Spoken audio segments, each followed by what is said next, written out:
পুলিশের গুলিতে আমার সামনেই দুজন নিহত হন। আপনাদেরকে হত্যা করার নির্দেশনা দেওয়া হয়েছে, আপনাদেরকে যাতে আর দেখা না যায় লিডারশিপে, সেটার নির্দেশনা আমাদেরকে দেওয়া হয়েছে। কিন্তু আমরা দয়া দেখাচ্ছি, আপনাদেরকে করছি না। আপনারা আমাদের সাথে সহযোগিতা করেন, আন্দোলনটা প্রত্যাহার করেন। যখন গণস্বাস্থ্য নগর হাসপাতালে আমি ব্লাড টেস্ট করি, তখন ডাক্তাররা নিশ্চিত করেন যে প্যাথেডিন পুশ করা হয়েছিল। আজ আন্তর্জাতিক অপরাধ ট্রাইব্যুনালে জানখারপুল এলাকায় 5ই আগস্ট 6 জনকে হত্যা করার যে মামলা, সেই মামলায় আমি সাক্ষী হিসেবে হাজির হয়েছিলাম এবং জুলাই গণঅভ্যুত্থানের যে সূত্রপাত কোটা সংস্কার আন্দোলন থেকে শুরু করে পুরো আন্দোলনের ধারা বর্ণনা দিয়েছি। কীভাবে এই আন্দোলন শান্তিপূর্ণ একটা আন্দোলন থেকে বিনা উস্কানিতে সরকারের হামলায়, ছাত্রলীগের এবং আওয়ামী লীগের হামলায় সরকার বিরোধী আন্দোলনের রূপ নিল এবং এই আন্দোলনের গুরুত্বপূর্ণ যেই বাঁকগুলো এবং কমপ্লিট শাটডাউন ঘোষণা, কমপ্লিট শাটডাউনের পর ইন্টারনেট ব্ল্যাকআউট, আমাদেরকে গুম করে নিয়ে রাখা হলো এবং পরবর্তীতে আন্দোলন প্রত্যাহার করার জন্য নানাভাবে চাপ প্রয়োগ করা হলো। আপনারা সবাই দেখেছেন কিভাবে ডিবিতে আমাদের 6 সমন্বয়ককে তুলে নিয়ে যাওয়া হলো এবং 6 দিন আটক করে রাখা হলো। জোরপূর্বক আমাদের থেকে যেই তাদের লিখিত বক্তব্যে স্বাক্ষর এবং সেটা পাঠ করিয়ে গণমাধ্যমের মাধ্যমে সারা দেশে প্রচার করা হলো আন্দোলন প্রত্যাহার করার কথা বলে।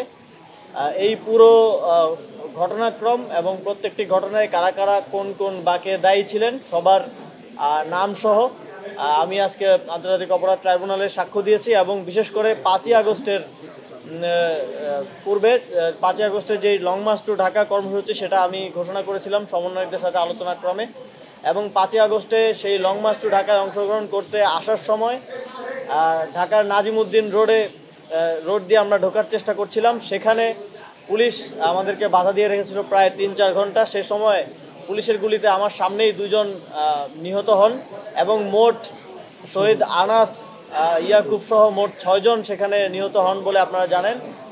সেই ঘটনার আমি যেই যা দেখেছি তা সাক্ষ্য প্রদান করেছি মাননীয় ট্রাইব্যুনালকে এবং আমার স্বাক্ষর গ্রহণের প্রক্রিয়া চলমান আছে। আগামী সপ্তাহে একই দিনে আবার আমি পরবর্তী অংশটা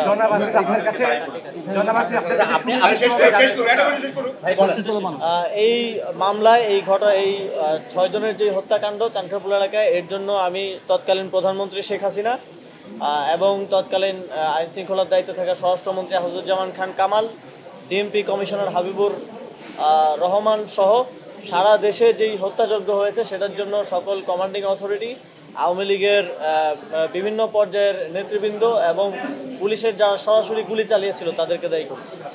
আপনি ডিবিতে যখন ছিলেন কিন্তু তারা দয়া করছে আর কি।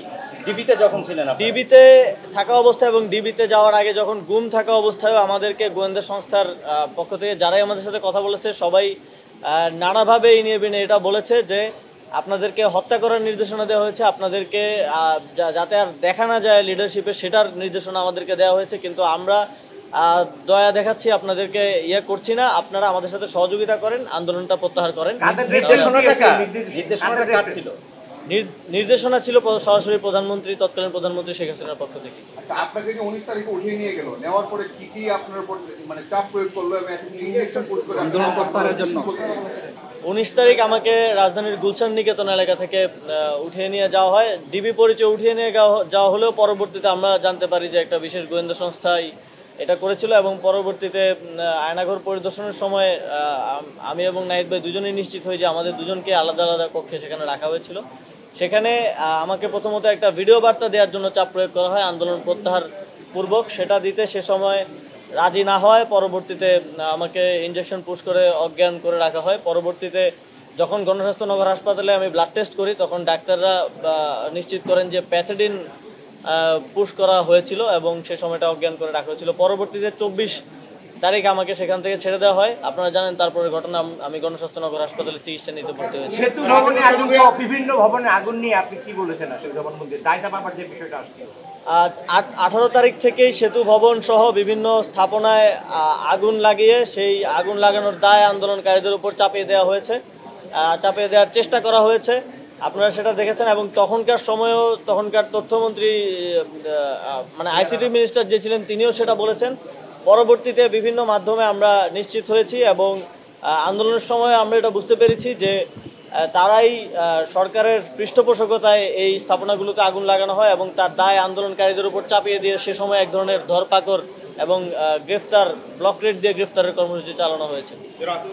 আপনি জবানবন্দি দিলেন আজকে, গতকালকে বাংলাদেশের বিচারিক ইতিহাসে অবিশ্বাস্য ঘটনা ঘটেছে। প্রথমবারের মতো গুমের ঘটনায় ব্যক্তিকে অভিযুক্ত করে ট্রাইব্যুনালে আনুষ্ঠানিকভাবে অভিযোগ দাখিল করা হয়েছে। এই বিষয়টিকে আপনি কিভাবে দেখেন? আপনি নিজেও গুমের শিকার হয়েছেন, গ্রেপ্তারি পরোয়ানা জারি করা যায়। অবশ্যই একটু যোগ করি, এর ভিতরে অনেক সামরিক কর্মকর্তাও আছেন আর কি। জি, অবশ্যই এটি একটি মাইল ফলক ঘটনা। আপনারা জানেন যে আইসিটি ট্রাইব্যুনাল সহ গুম কমিশন এই বিষয়গুলো নিয়ে কাজ করছিল এবং নানা পদে গত এক বছরও তারা বাধার শিকার হয়েছে।